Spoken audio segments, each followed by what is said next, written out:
অন্নপূর্ণা ভান্ডার প্রকল্পের ৩,০০০ টাকা যারা পাননি, আপনাদের টাকা কবে ঢুকবে ব্যাংক অ্যাকাউন্টে?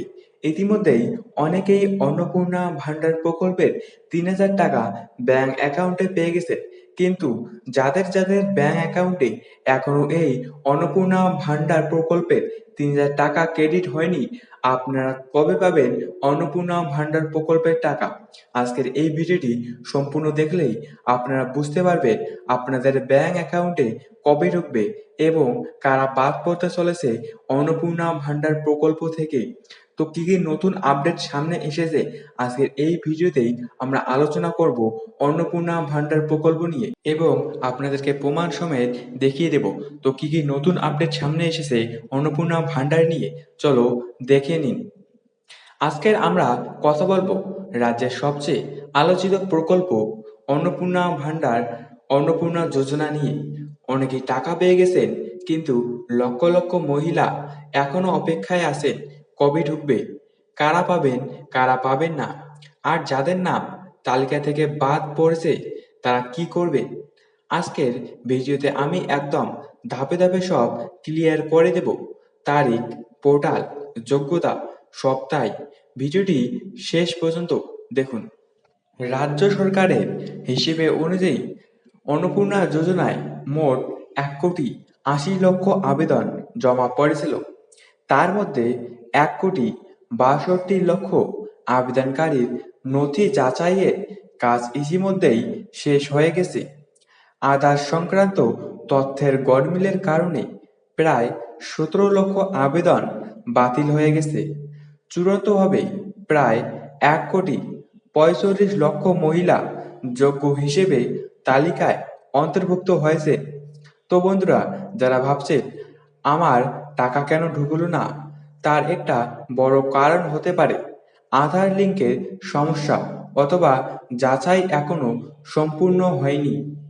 রাজ্য সরকার জানিয়েছে ১৭ আগস্ট থেকে যোগ্য উপভোক্তাদের অ্যাকাউন্টে টাকা পাঠানো শুরু হয়ে গেছে।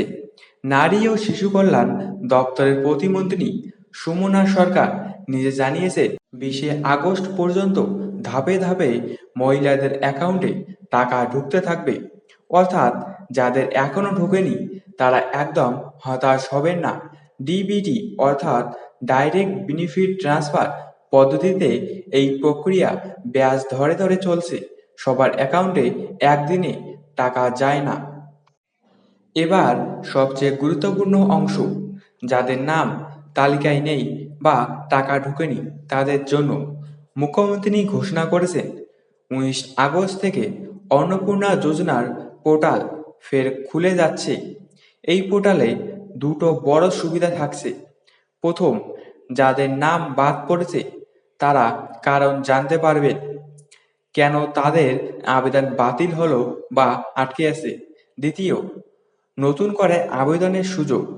যারা আগে আবেদন করেননি বা আবেদন বাতিল হয়েছে তারা নতুন করে আবেদন করতে পারবেন। তবে খেয়াল রাখবেন, নতুন আবেদনগুলোর ও সব তথ্য ও নথি খুঁটিয়ে যাচাই করা হবে। টাকা না ঢুকলে কি করবেন, ধাপে ধাপে। প্রথম, সোশ্যাল রেজিস্ট্রি পোর্টালে গিয়ে দেখুন আপনার আবেদনের বর্তমান অবস্থা কি। ২ নম্বর, যদি কারণ দেখায় যে নথিতে গরমিল আছে, তাহলে ক্লাইমস অ্যান্ড অবজেকশন অপশনে গিয়ে সঠিক নথি ও তথ্য দিয়ে পুনরায় আবেদন করুন।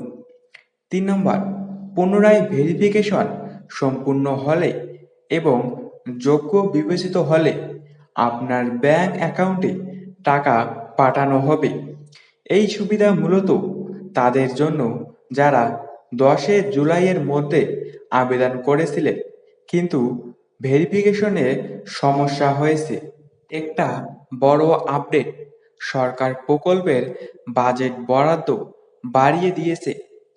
ধনধান্য অডিটোরিয়ামে এক অনুষ্ঠানে মুখ্যমন্ত্রী ঘোষণা করেছেন অন্নপূর্ণা যোজনার মোট বরাদ্দ ৩৬,০০০ কোটি টাকা থেকে বাড়িয়ে ৪৮,০০০ কোটি টাকা করা হয়েছে।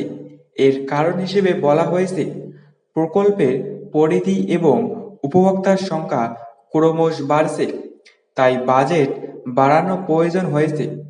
এই বরাদ্দ বৃদ্ধি মানে ভবিষ্যতে আরও বেশি যোগ্য মহিলা এই প্রকল্পের সুবিধা পাওয়ার সুযোগ পাবেন।